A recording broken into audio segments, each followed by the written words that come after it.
Hallo zusammen and welcome to a new German word battle.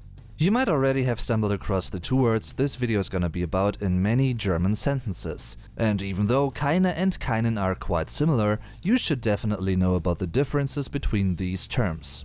This video was requested by my YouTube friend Adam Lusk from the USA. He's a really nice dude with a good taste in music, and you might know him from several different reaction videos on both the FBE and React channels, which I really enjoy too. Anyway, let's try to find out what these terms are about. So, first of all, and this is a pretty basic yet important information, we're currently talking about the realm of negation, die Negation. Because both keine and keinen are forms of negating things in the German language. Another form you might be familiar with is kein. Kein is a so-called indefinite pronoun, just like the other two mentioned words. Yeah, I know that might sound like a pretty strange category of words at first, but once you know that kein is the German equivalent to words like none or not a, you might realize and get what indefinite is referring to. When you refer to something specific, for instance der Apfel, the apple, that is definite. That is a particular apple you're talking about. The one green yummy apple on the table in front of you. Or for instance, you could refer to something less specific. For instance, when you're talking about apples in general, or an apple in general. In that case, you might rather say ein Apfel instead of der Apfel.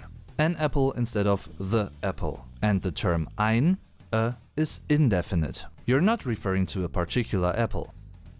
Now, pronouns can and even have to be inflected, meaning adjusted according to the sentence, the used words and their grammatical stats, so to speak.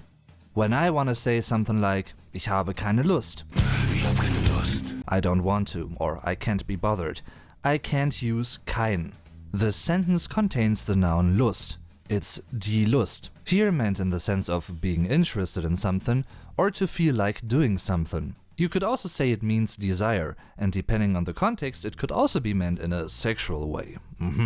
Die Lust. The lust. Since die Lust is a feminine noun in singular, notice the feminine singular article die, and since I want to express that I don't feel like doing something, I need to use keine Lust, no desire. Another reason it needs to be keine and not keinen or another form is the grammatical case of the object. The verb haben, to have got, directly relates to keine Lust, which is an accusative object. And because keine directly refers to Lust, and it's sort of part of the accusative object, we also need to use the inflected form of the basic feminine form keine in accusative singular. Yeah, okay. If this sounded rather difficult, don't worry though. Let's take a closer look at this chart. Starting at the top, this chart is sorted by singular and plural. Is the noun, person or item you're referring to a singular one, or are there multiple ones you're referring to at the same time? These three words are the basic singular forms, meaning the nominative forms. In our specific example, we refer to die Lust as a singular feminine noun. So, because we've already been able to determine these basic grammatical stats, only this column, right here, remains to be important for this context. Now, if I were to use a positive form of this exemplary sentence, ich habe keine Lust, it might be ich habe Lust, without the pronoun. And in doing that, we would find out that Lust is the accusative object of the sentence. Wen oder was habe ich? Ich habe Lust. In our negative example though, keine accompanies Lust, so we also have to consider the same grammatical characteristics we've already determined for Lust. Singular, feminine, and accusative. And looking at the chart, this can only be keine. And what about keinen? Adam mag keinen Erdbeerpudding.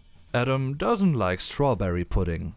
I don't know if that's actually true, but anyway. It's der Erdbeerpudding, a masculine noun in singular. Apart from that, it's also a compound word, but that isn't too important in this context. Again, we are confronted with an accusative object, so we need to use keinen here.